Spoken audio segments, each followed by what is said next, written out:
The lotus in the Ajna Chakra has 2 petals only. Each chakra is associated with a lotus.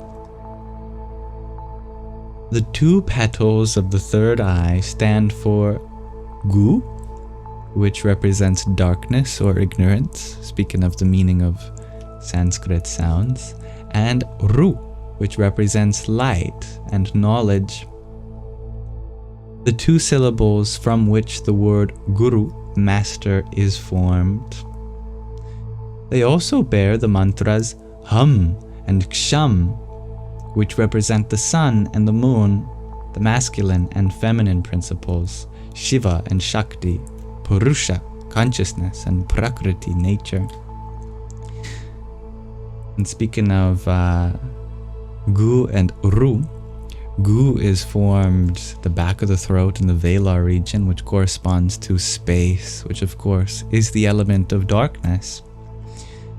Ru is formed by curling our tongue back, and that retroflex position corresponds to the element of fire, which of course illuminates. So the G and the R of Guru represent coming from darkness to light through the elements of space and fire. And then the vowel U is a very beautiful sound that represents pervading existence, the existence that goes forth. So we are going forth from darkness to light. Uru. Good emoji use. I am NBC. I am infinite.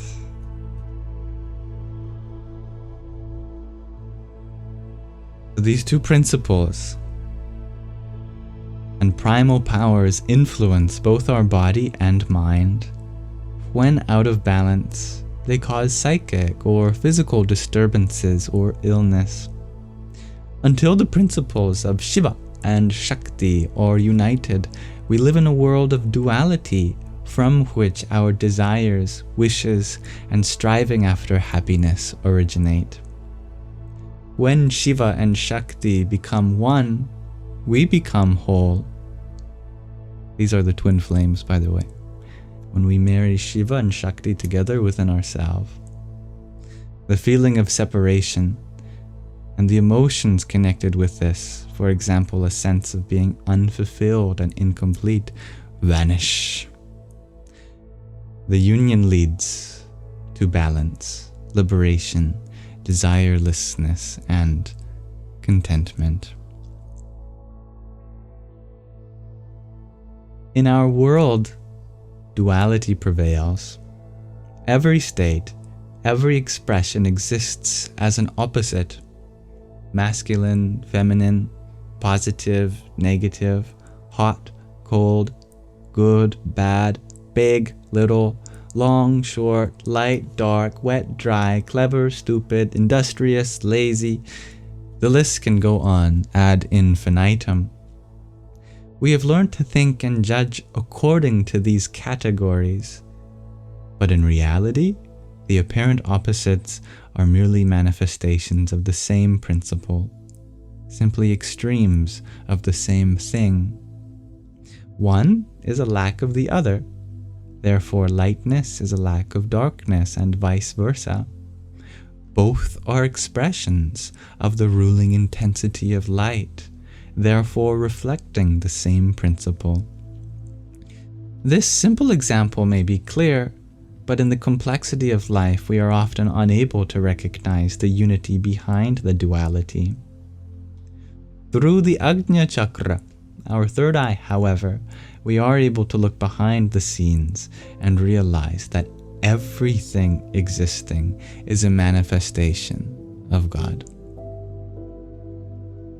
The mantra syllables Hum and Ksham also stand for Ida and Pingala, the 2 main nadis, rivers of energy upon which current flows in our body, which are tied to the moon and sun principles in the body. And the third and central nadi, the Sushumna, the spinal column, represents the divine consciousness. every 12 years, the biggest and most exalted spiritual festival in the world is celebrated at the place where the three holy rivers, Ganga, Yamuna, and Saraswati meet, the Maha Kumbh Mela of Prayagraj. Prayagraj, also known by its Islamic name of Allahabad, lies at the confluence of the Ganga and Yamuna, close to Benares. I believe that this year, or in January, there is going to be that 12th year marking the Maha Kumbh Mela.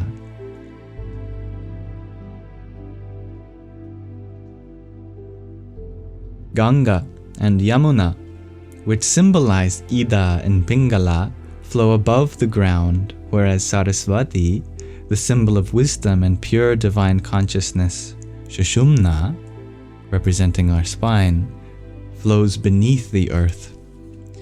During a specific planetary constellation that only occurs every 12 years, the Saraswati rises to the surface and unites with the other two rivers. At the time of the Kumbh Mela, one can actually discern a stronger current and an intense flow of water at this place. Millions of people go there and immerse themselves in the water in order to free themselves of their karmas. For a yogi, the true Kumbh Mela occurs in the Ajna Chakra, where Ganga, Yamuna, and Saraswati correspond with the main nadis, Ida, Pingala, and Sushumna. The Ajna Chakra, where these three strong energy currents meet in the body, is also known as Trikuti Tata. Trikuti means meeting.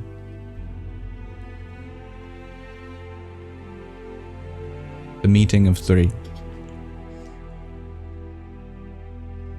Other terms for the Ajna Chakra are Triveni Tata and Prukuti Tattva, which represents the eyebrow center. In many older illustrations of the chakras, one can see a twisted white cord made from 3 threads in the Ajna Chakra. This also symbolizes the 3 nadis. In India, the Brahmins, the priests, or those of priestly social status, wear such a cord across their chests as a sign of purity of consciousness. It's called the sacred thread.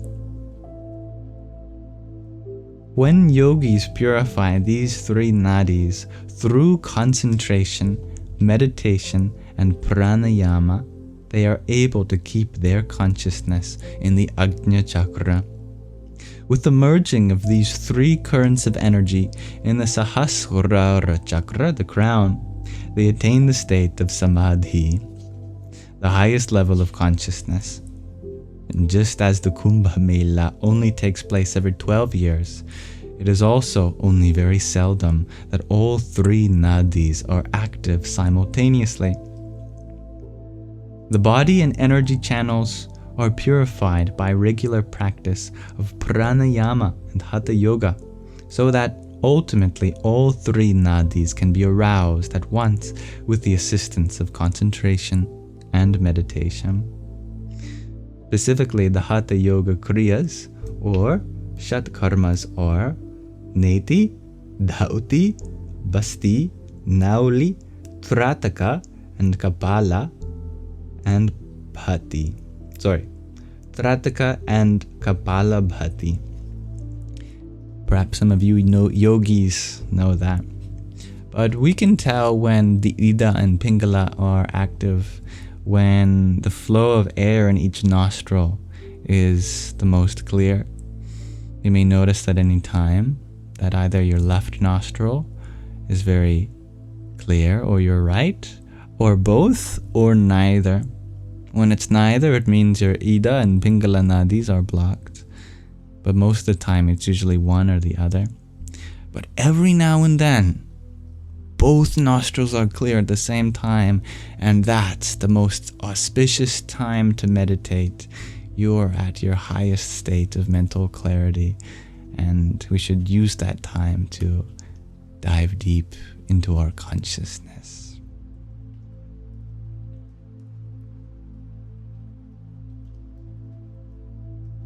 With this, a radiant light appears in the Trikuti, and the yogis immerse themselves in this light, just as the faithful immerse themselves in the holy rivers at the Kumbh Mela.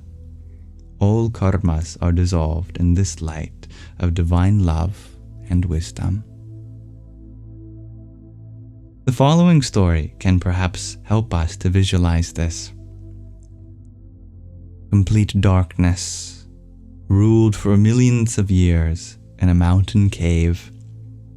One day, a cave explorer found his way into the cave with a bright torchlight. What happened? Can darkness exist and remain of its own accord in a place where it had prevailed for so long? No. As soon as the light appears, darkness gives way. And what is the essence of bad karma?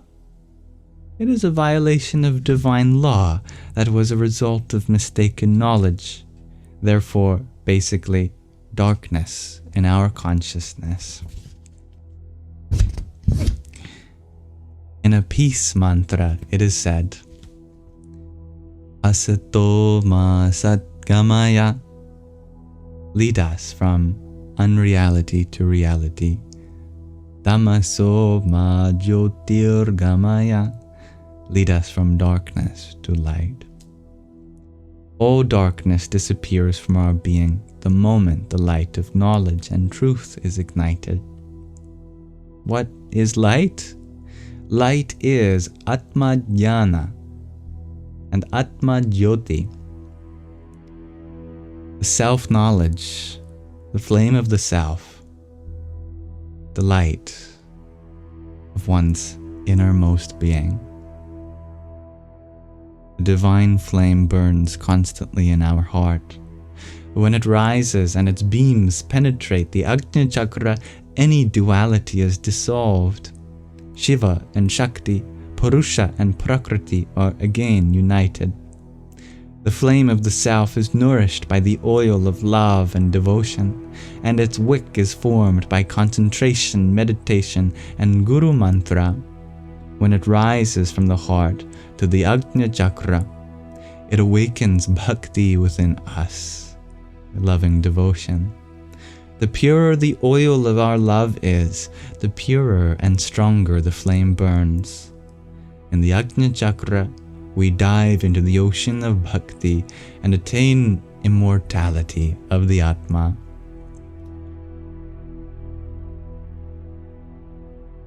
There, we'll pause our reading of the hidden power in humans. So, thank you for listening. We'll continue to inquire about the nature of the Ajna Chakra next time